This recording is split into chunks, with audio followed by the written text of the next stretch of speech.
बच्चों, आज हम लोग सर्वनाम पद का पद परिचय करेंगे। सर्वनाम पद का परिचय करते समय हमें कुछ बातों का ध्यान रखना पड़ता है, जैसा कि हमने संज्ञा पद के परिचय करते समय किया था। तो सर्वनाम पद का पद परिचय करते समय सबसे पहले सर्वनाम के भेद बताएंगे। भेदों में सर्वनाम के जो भेद हैं, पहला भेद है पुरुषवाचक सर्वनाम। उस पुरुषवाचक सर्वनाम के अंतर्गत 3 आते हैं: उत्तम पुरुष, मध्यम पुरुष, अन्य पुरुष।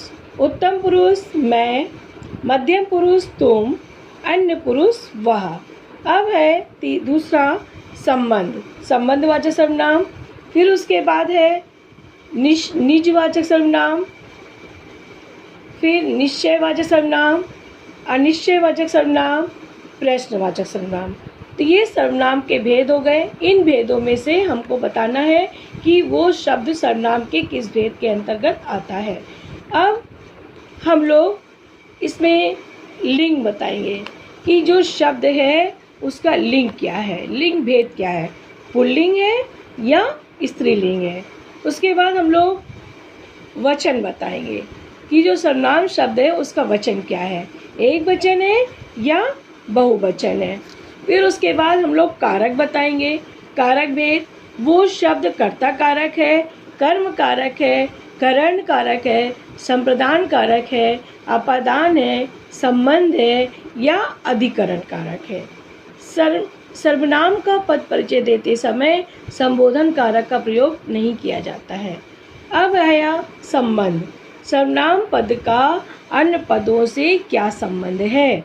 तो सर्वनाम पद का संबंध क्रिया के साथ बताया जाता है कि उसका क्या संबंध है। अब हम लोग इसके उदाहरण को देखेंगे। पहला उदाहरण है वह कक्षा में सो जाता है। अब इस वाक्य में वह के नीचे रेखांकित किया गया है, तो वह का हमें पद परिचय देना है। जैसा कि वह सर्वनाम पद है, हम इस बात को जानते हैं। अब वह का पद परिचय देते समय जैसा कि हमने नियम पढ़ा था, उसमें था कि पहले ये पहचानना है कि वो शब्द क्या है। तो वो शब्द था सर्वनाम। सर्वनाम में कौन सा सर्वनाम? पुरुषवाचक। पुरुषवाचक सर्वनाम था। पुरुषवाचक के अंतर्गत वो सर्वनाम कौन सा था? अन्य पुरुष। पुरुषवाचक अन्य पुरुष सर्वनाम। फिर वचन, कौन सा वचन? एक वचन। लिंग, कौन सा लिंग है? पुल्लिंग है। फिर कारक कौन सा है? कर्ता कारक है। फिर अब इसका संबंध में लिखेंगे सो जाता है, क्रिया का कर्ता से संबंध। इस प्रकार हम लोग सर्वनाम का पद परिचय करेंगे। अब उदाहरण नंबर 2 देखिए।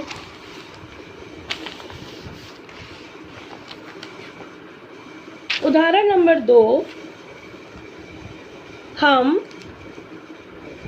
देहरादून घूमने गए। अब इस वाक्य में हम के नीचे रेखांकित है, अंडरलाइन किया गया है। तो हम का पद परिचय हम लोग इस प्रकार लिखेंगे। पहले तो हम शब्द को पहचानेंगे, ये क्या है? सर्वनाम। ठीक, कौन सा सर्वनाम है? पुरुषवाचक सर्वनाम है। पुरुषवाचक के अंतर्गत कौन सा पुरुष है? तो ये है उत्तम पुरुष, क्योंकि कर्ता अपने बारे में बात कर रहा है। फिर हम शब्द जो है वो बहुवचन होगा, कि हम बहुवचन के लिए प्रयोग होता है। एक वचन के लिए मैं शब्द का प्रयोग होता है, ये बहुवचन हो गया। लिंग, लिंग बताना है, कौन सा लिंग है? पुल्लिंग है। कारक बताना है, कौन सा कारक है? कर्ता कारक है। अब संबंध में इसका सर्वनाम का क्रिया से क्या संबंध है? तो हमको लिखना है घूमने गए। घूमने गए क्रिया का कर्ता। इस प्रकार हम लोग सर्वनाम का पद परिचय करेंगे। अब हम कुछ उदाहरण देंगे, उनके पद परिचय आपको समझकर अपनी उत्तर पुस्तिका में लिखना है।